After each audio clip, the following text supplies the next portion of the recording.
Welcome back, folks. In our last video, we learned how the 28% rule is often used to evaluate whether our housing costs are too high. This guideline states that the total amount of our mortgage or rent payments over a year should not exceed 28% of our annual income before taxes.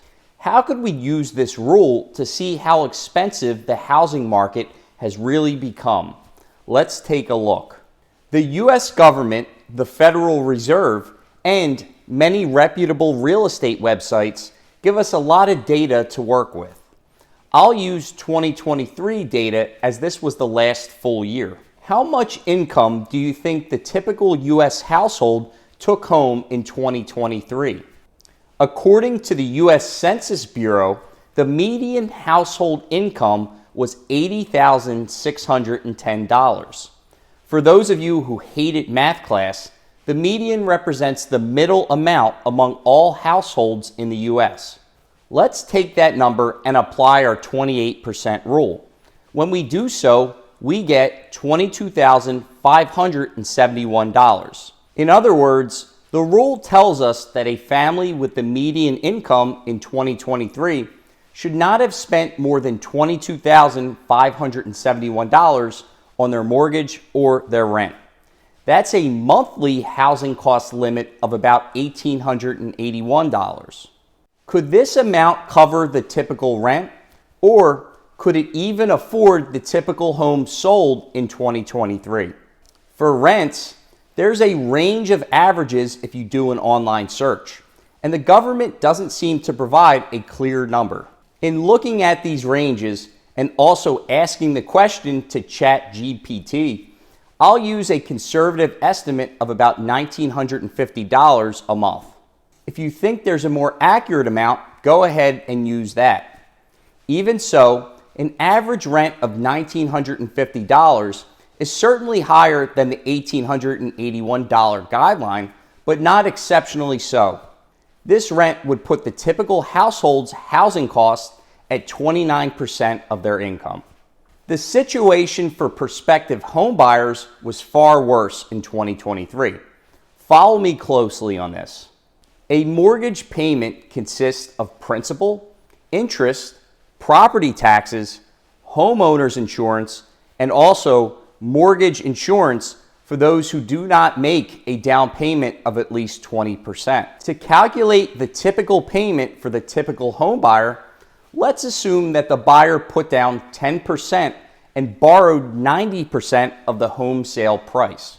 According to the U.S. government, the median home sale price was $426,525 in 2023.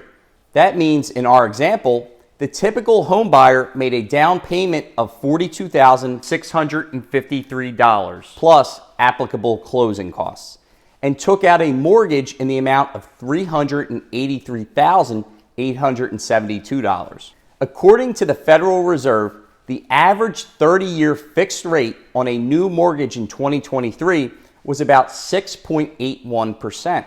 If we run this mortgage amount and interest rate through a mortgage calculator, we get a monthly amount of just principal and interest of $2,505. Let's factor in an estimate of about $600 a month in property taxes and insurance. And now the typical household is over $3,100 a month in housing costs, or 46% of their pre-tax income. And we haven't even discussed any home repairs or renovations needed. Now, not every household who bought a house in 2023 is spending that much on their mortgage payments. And it's also true that each person has their own circumstances. But the fact is that the exceptional level of housing costs is leaving many home buyers with few options, if any. Some folks get help from their parents or other sources, but many are working 2 or even 3 jobs and still cannot afford a decent place to call their own. Simply put, we need more homes built and fewer investors buying up these homes.